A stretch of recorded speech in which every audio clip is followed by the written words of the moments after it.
What's this, you ask? I ordered Transformers Studio Series Voyager Constructicon Long Haul. The Constructicons appeared in the second Bayverse movie, Revenge of the Fallen, and through the mess of Michael Bay's directing, they didn't really do much. They arrived, turned into Devastator, danced on the pyramids, then got their head blown off, and that's it. I know what you're thinking. Wait a minute, Death. I thought you hated the Bayverse movies and their figures. So what you be doing buying this one, you hypocrite? Well, that's right, you smart-aleck pipsqueaks. And that hasn't changed. I'm not collecting these, but I made an exception for Long Haul. Why? He will be the victim of my first ever repainting and kit-bashing project.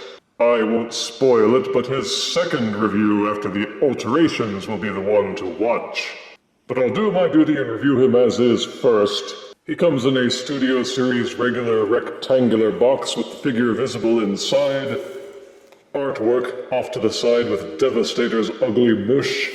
On the back, a peek of both modes, along with a healthy dose of legalese.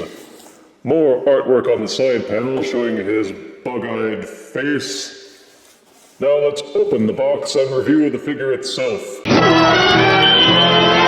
Out of box, Studio Series Voyager Long Haul comes with 2 sets of instruction booklets, at least mine did.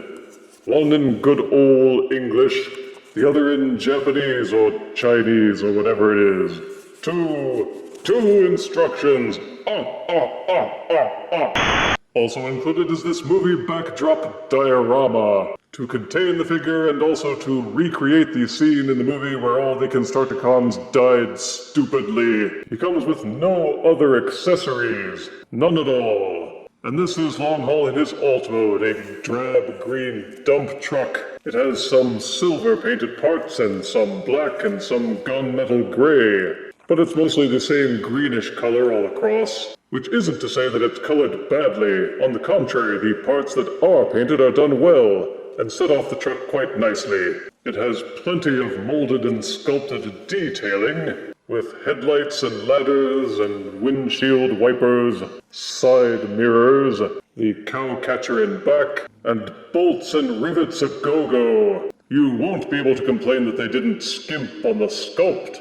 It feels solid and there's decent heft and it rattles a little bit, but that's all the tire is. Long Haul will roll on smooth surfaces, although all 4 tires don't seem to make contact. Just 3, so he tilts a bit on a flat surface. There's not much in the way of features, since there are no accessories to plug in. Not only that, there aren't even any 5mm ports for use for any weapon accessory add-ons. So even if you have extra weapons from your War for Cybertron collection, you can't migrate any to this figure. The closest you can get is with the robot arms, which are visible inside the truck bed. The robot hands have circular dimples in them, which are 5mm apart. So these will hold weapons or fire blasts. But unless you can tilt most weapons with their handles, you can't angle them over the truck canopy, so they can only point backwards or to the side. There are these 4 plastic nubs on the rim of the truck bed, and whether they meant it or not, they're almost perfectly set up to plug in fire blast accessories. But outside of that, Long Haul can't do much except sit there and look Tonka tough. Care must be taken when transforming Voyager's Studio Series Long Haul, because some of the parts peg in very tightly, and if you pull or rotate too hard, you might snap something. To start with, go to the rear of the truck and untab the cow catcher. These panels on the side of the truck will pop loose. In fact, these panels angle a bit too much, so pegging them in when transforming to alt mode can be a chore. Don't stress the plastic. And the instructions don't say it, but I find that it's safest and easiest to untab the front of the truck bed first before trying to untab the side panels. Just kind of pry the top of the truck until these 2 pegs pop loose from these 2 holes, and then the entire truck bed will kind of loosen up. There are 2 5mm pegs that the robot hands grip into. These must be unpegged first, but at the same time these side panels have to be unpegged as well, and it feels like you have to apply worrisome degrees of force to do it. But with this section untabbed and a little bit loose, it's a bit easier. Angle the robot legs down one click on a ratchet so that you can find better purchase. And once you have enough leverage, you can pop these two pegs loose from these holes on the inside back of the truck bed. At the same time you do this, the robot hands should pull out of this peg. Come on, you. There we go. It's a long way to go to make sure that you do it safely, but these are necessary steps. With the robot hands unpegged, pull these panels out from the side. They have an extendo peg on the inside of the forearm. Rotate them and swivel them up. Then on the side of the truck, the back of this back panel slides downward and folds in. Rotate the arms up and out.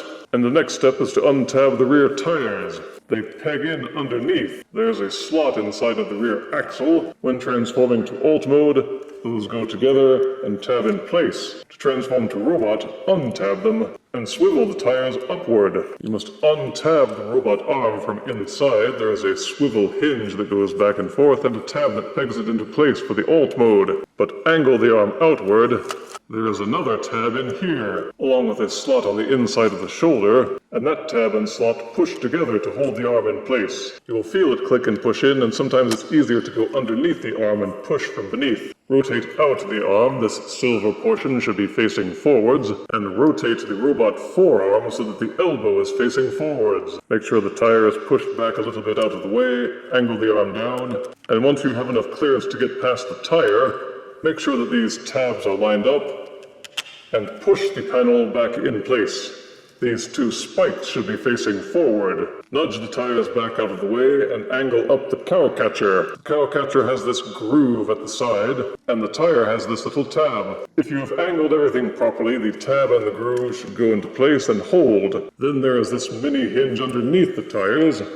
Angle the tires down just a little bit, and this gives clearance for arm articulation. Turn long haul around. There's a collapsible hinge set in the back. Angle this upward, and tab these two portions together. Tilt the truck canopy down. Then it's just a matter of pulling apart the robot legs. Rotate each shin so that the foot portion is facing forwards. Angle each foot down, and tab it into place. Each tire is on a swivel, but it takes a bit of force to pull them loose from their tabs. It can stress and snap the plastic, so be careful. Brace the tire with one hand, brace the leg with the other, and then untab it loose, and you should be able to swivel it forward and tab it in place on the outside of the shin. The robot mode is as movie accurate as can be. This Constructicon came out very thick-set and bulky looking, with stumpy limbs and a squat posture. He looks like a brick wall with arms.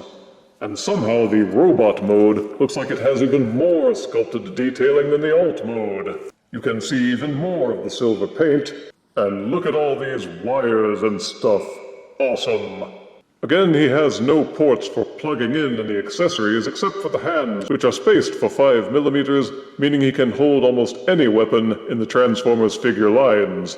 But beyond that, he's just a very well-detailed Hulk-like action figure robot. The Bayverse movies and figures do have a lot of faults, but you can't say that they didn't put a lot of effort into the sculpting. The head will rotate 360 degrees on a mushroom peg, and the transformation instructions do say to rotate it so that the back is facing forward in alt mode. But that's an optional step, and you don't really lose anything by having the face pointing out. The shoulders are on a mushroom peg and will rotate 360 degrees, or however far you can rotate them before bumping into stuff. There's an internal hinge of the shoulder which allows the arm to splay out, and it would go all the way up here, except this tire keeps blocking it. With all the parts crashing, you can only get it to angle out about this far. A mushroom peg would allow the arm to rotate 360 degrees, except this panel keeps bumping into everything, which is a common problem with this figure. The elbow joint will rotate about this far, and there is no hand or wrist articulation. There is a waist rotation on a ratchet joint, and you can angle this up and out of the way to get a full rotation.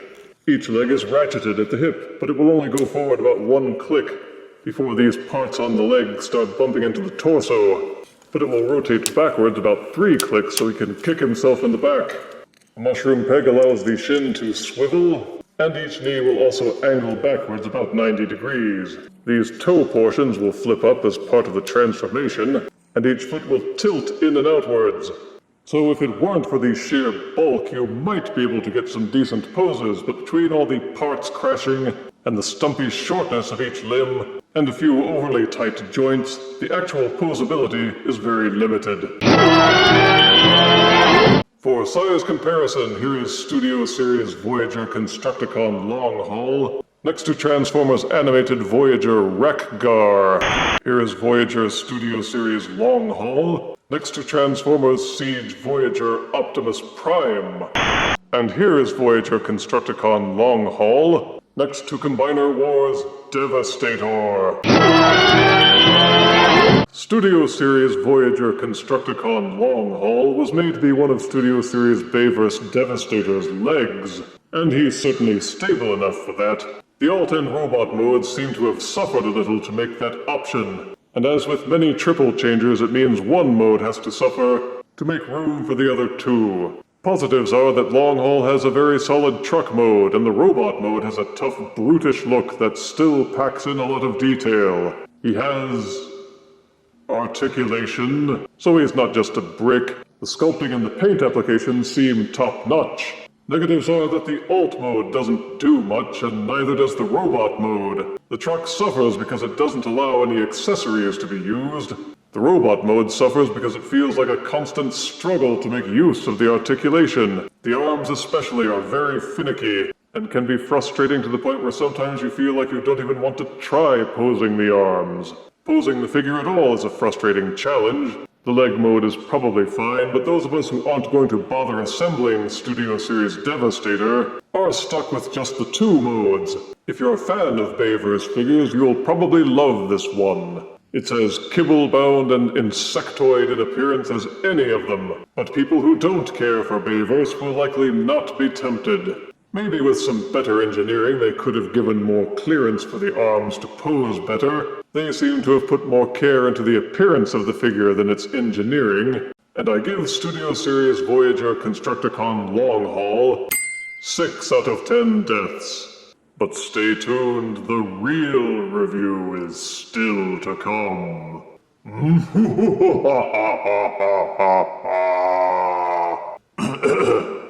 Sorry. If you refuse me, honey, you lose me, then you'll be left alone, oh baby. Tell them all, and tell me I'm your own.